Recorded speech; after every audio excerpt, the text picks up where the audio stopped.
Je veux vous parler aujourd'hui de comment racheter le temps. Le temps est l'un des biens les plus précieux que nous possédions. Il est plus précieux que l'argent. On peut gagner plus d'argent, mais on ne peut pas gagner plus de temps. La reine Élisabeth a dit sur son lit de mort, « Je donnerai tout mon royaume pour un seul jour de plus. » Quand tu t'es réveillé ce matin, Dieu t'a fait un cadeau. Il s'appelle aujourd'hui. Ce cadeau s'accompagne d'une responsabilité. L'Écriture nous dit de racheter le temps. Cela signifie simplement qu'il ne faut pas le gaspiller. Ne vivez pas cette journée sans vous concentrer. Malheureux, négatif, vaincu. Tirez le meilleur de chaque jour. Les choses ne sont peut-être pas parfaites. Vous pouvez faire face à des obstacles, mais vous ne pourrez jamais récupérer cette journée. Si vous apprenez à voir chaque jour comme un cadeau, vous vivrez d'une manière plus intentionnelle. Vous vous rendrez compte que lorsque vous dépensez le temps, vous dépensez votre vie. Vous pouvez soit l'investir, soit le gaspiller. Imaginez que chaque matin, une banque dépose 86 400 $ sur votre compte. Cet argent vous appartient et vous pouvez l'utiliser comme bon vous semble. Le seul hic, c'est qu'à la fin de la journée, vous perdez ce que vous n'avez pas utilisé. Il est retiré de votre compte. Cela attirerait votre attention. Vous seriez concentré. Vous feriez en sorte d'en profiter pleinement et de ne pas laisser un seul centime se perdre. Pourquoi? C'est précieux.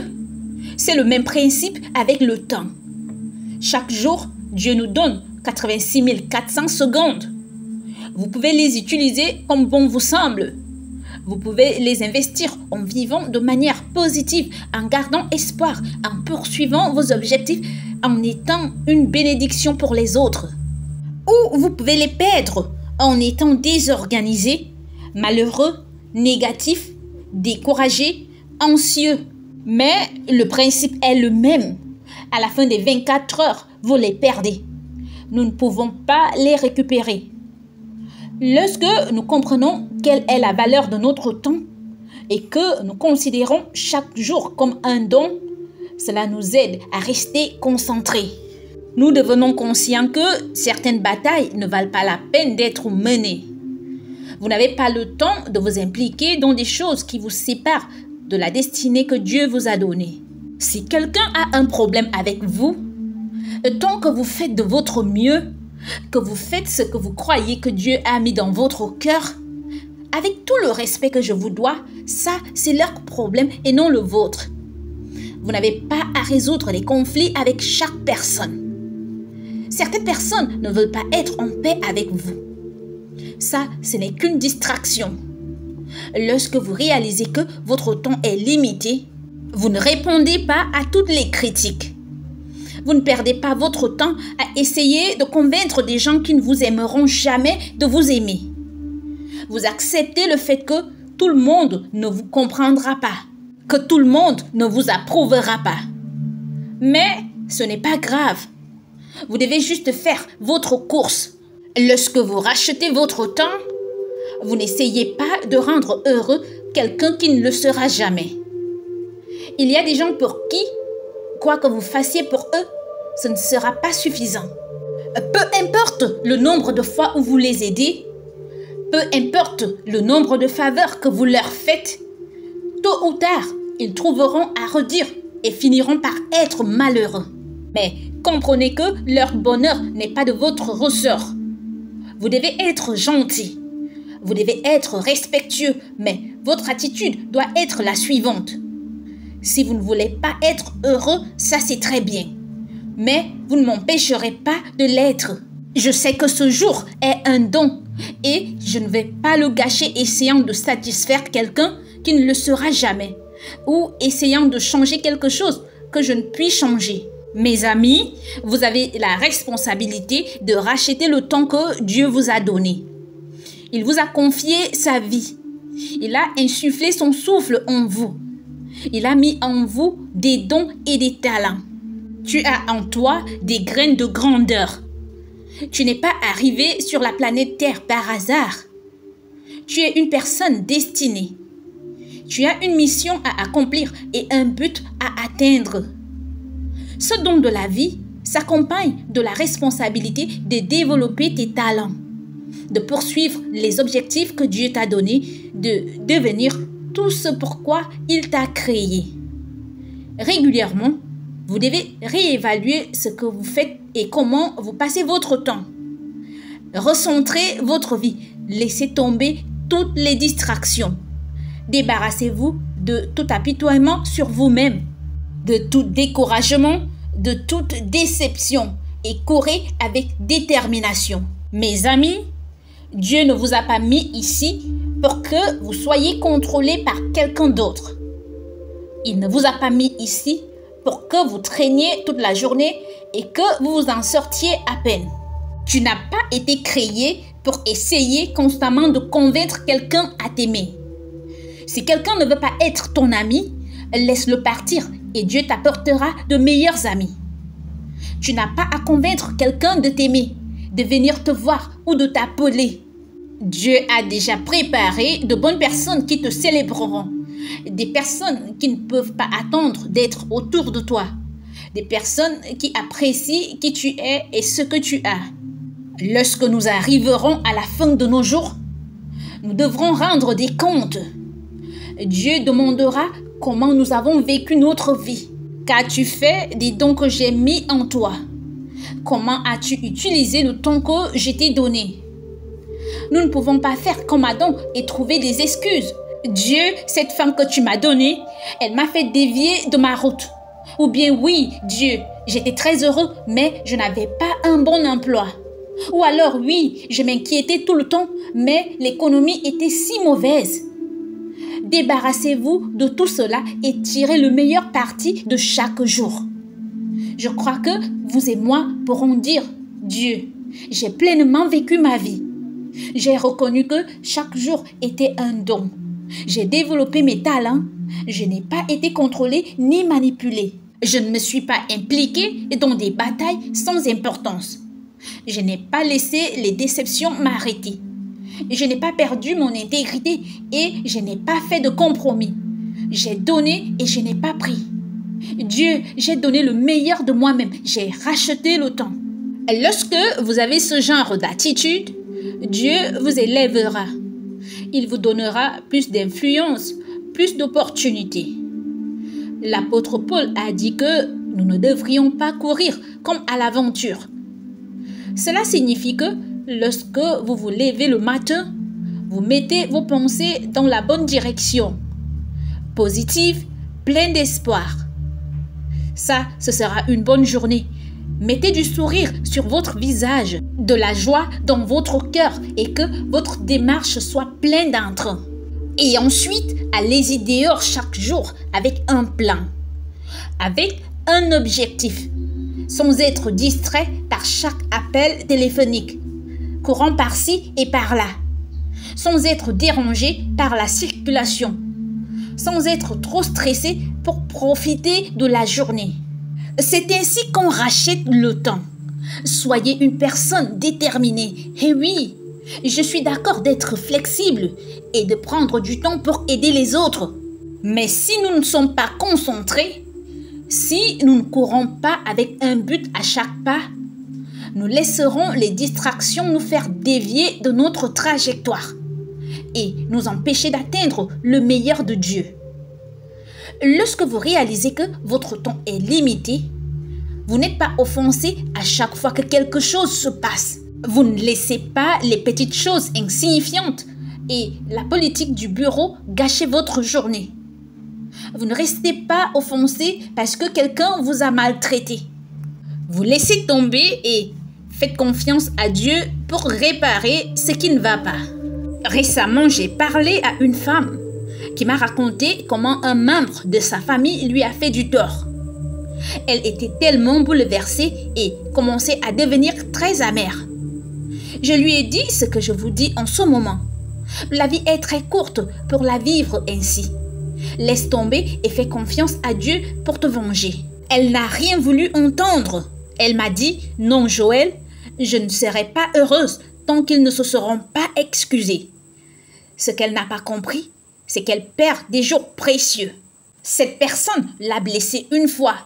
Maintenant, elle lui permet de la blesser encore et encore parce qu'elle ne veut pas laisser tomber.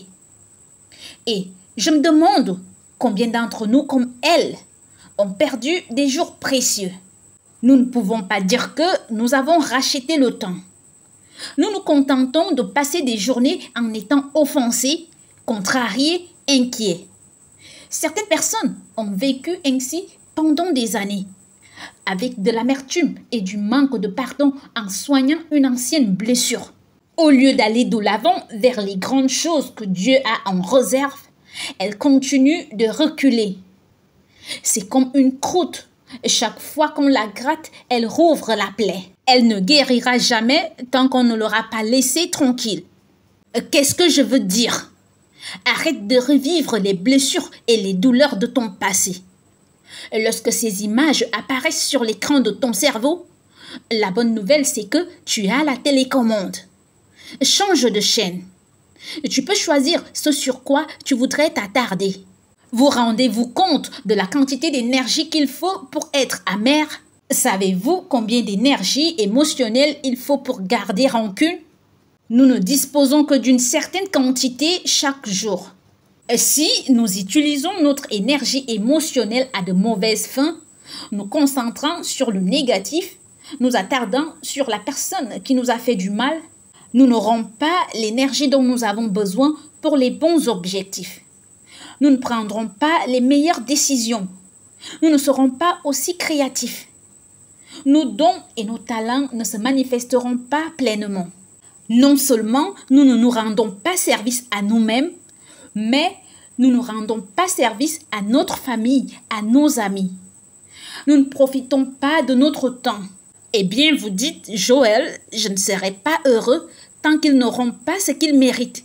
Sinon, ce n'est que justice. Je ne peux pas profiter de ma vie tant que mes collègues n'arrêtent pas de parler de moi. Écoutez, nous ne pouvons rien contrôler de tout cela. On ne peut pas contrôler ce que les gens font ou ce qu'ils disent. On ne peut que se contrôler soi-même. Si vous laissez cela vous perturber, vous rendre amer et colérique, vous abandonnez votre pouvoir. Vous les laissez vous contrôler. L'Écriture dit que le soleil ne se couche pas sur ta colère. La raison pour laquelle beaucoup de gens n'ont pas de joie, pas d'enthousiasme, c'est parce qu'ils se couchent tous les soirs sur leur colère, ressassant leurs blessures et leurs peines, revivant leurs déceptions. Quand vous vous couchez ainsi, avec un esprit encombré, concentré sur le négatif, alors quand votre soleil se lève le lendemain matin, il est obscurci par toutes ces choses que vous avez ramenées d'hier. C'est comme dans la nature, quand le ciel est couvert et que les nuages bloquent le soleil. C'est un peu sombre et morose. C'est ce qui se passe lorsque nous nous endormons avec de l'amertume, du ressentiment en nous concentrant sur le négatif. Certaines personnes n'ont pas vu le soleil briller dans leur vie pendant des années et des années. C'est pas parce qu'il n'est pas là-haut, non pas parce que Dieu ne leur réserve pas de grandes choses pour l'avenir, mais simplement parce qu'ils laissent leur soleil se coucher avec toutes ces choses négatives. Le problème, c'est que si le soleil se couche avec du ressentiment, il se lève avec du ressentiment. Si vous vous couchez en vous apitoyant sur votre sort, vous vous réveillerez en vous apitoyant sur votre sort. C'est ce qui bloque les bénédictions de Dieu. C'est ce qui t'empêche de voir l'avenir clair et lumineux que Dieu a en réserve pour toi. Si vous voulez que ces nuages sombres s'en aillent, si vous voulez que le soleil brille à nouveau dans votre vie, c'est à vous de décider. Vous contrôlez le temps, vous contrôlez les nuages. Voici la clé. Chaque soir, avant de vous coucher, levez les yeux et dites « Père, je libère toutes les choses négatives qui me sont arrivées aujourd'hui. Je pardonne à toutes les personnes qui m'ont fait du mal. Je me pardonne à moi-même les erreurs que j'ai commises. Je libère chaque déception, chaque inquiétude, chaque blessure. Et je ne vais pas me coucher en colère, contrariée en m'apitoyant sur mon sort. Je te remets tout et je me couche en paix. Peu importe ce que vous avez vécu dans le passé, Vous devez tirer un trait sur la situation et dire « c'est fini, je n'irai plus me coucher avec quelque chose qui bloque mon soleil ». Cela signifie que vous n'irez plus vous coucher en vous posant des questions sans réponse. Seigneur, pourquoi est-ce que mon mariage n'a pas duré? Dieu, pourquoi je n'ai pas obtenu cette promotion pour laquelle j'ai prié et travaillé si dur? Non, laissez tomber. Lorsque vous vous couchez pour dormir, n'emportez pas de bagages avec vous. Ne vous couchez pas en pensant aux déceptions de la journée. Faites juste le vide dans votre esprit et dites « Seigneur, je te donne tout ». Si vous prenez l'habitude de faire cela tous les soirs avant de vous coucher, alors rien ne pourra bloquer votre soleil. Il brillera dans votre vie. J'ai vu l'interview d'une femme. Elle était censée être à bord du vol pour Buffalo qui s'est récemment écrasé. Aucun des passagers ou membres de l'équipage n'a survécu. Elle devait prendre ce vol, mais à la dernière minute, un imprévu s'est produit. Elle l'a manqué et en a pris un 30 minutes plus tard. Elle s'est rendue compte qu'elle a bénéficié d'une seconde chance. Cela aurait pu être elle. Elle a expliqué comment cela avait changé son point de vue. Aujourd'hui, elle apprécie beaucoup plus chaque jour. Elle le voit comme un don. Elle a raconté qu'elle ne s'énerve plus aussi facilement. Les petites choses ne la dérangent plus. Elle ne se sent plus offensée. Elle est devenue beaucoup plus indulgente, beaucoup plus compréhensive, beaucoup plus aimante. Savez-vous vraiment ce qu'elle a dit? Je ne vais plus me coucher avec des choses qui me bloquent. Je me rends compte que mon temps est limité et je ne vais pas le gaspiller dans la colère ou des choses que je ne peux pas changer. Je vais tirer le meilleur parti de chaque jour. C'est l'attitude que je veux que nous ayons. Nous ne savons pas combien de temps nous serons ici. L'Écriture dit que notre vie est comme une vapeur. Nous sommes là pour un moment, puis nous disparaissons. Je me demande combien nous serions offensés si nous savions qu'il ne nous restait que 6 mois à vivre. Je me demande combien nous nous mettrions en colère et que nous nous inquiéterions si nous savions qu'il ne nous restait que quelques semaines à vivre. Ou combien de jours nous passerions sans passion si nous savions que notre temps est sur le point de s'achever. Il est fort probable que cela changerait notre point de vue.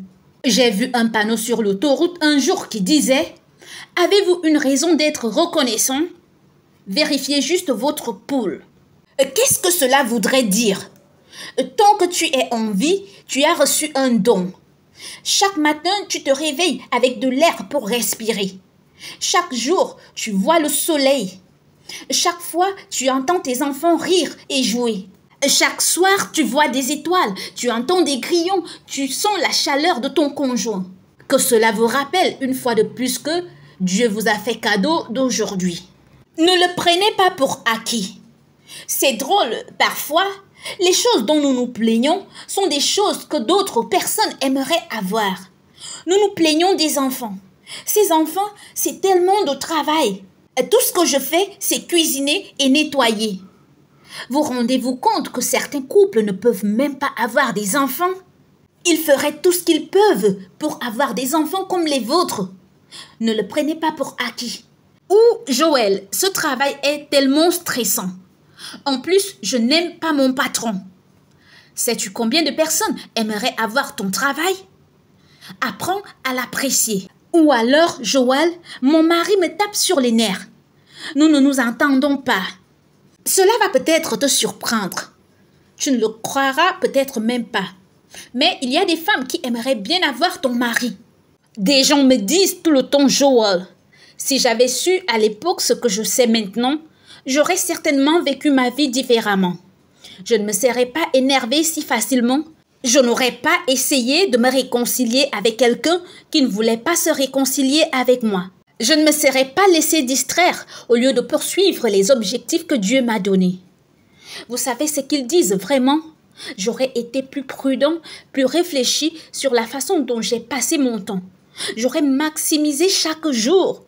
C'est ce que je vous demande de faire. Faites l'inventaire de la façon dont vous passez votre temps.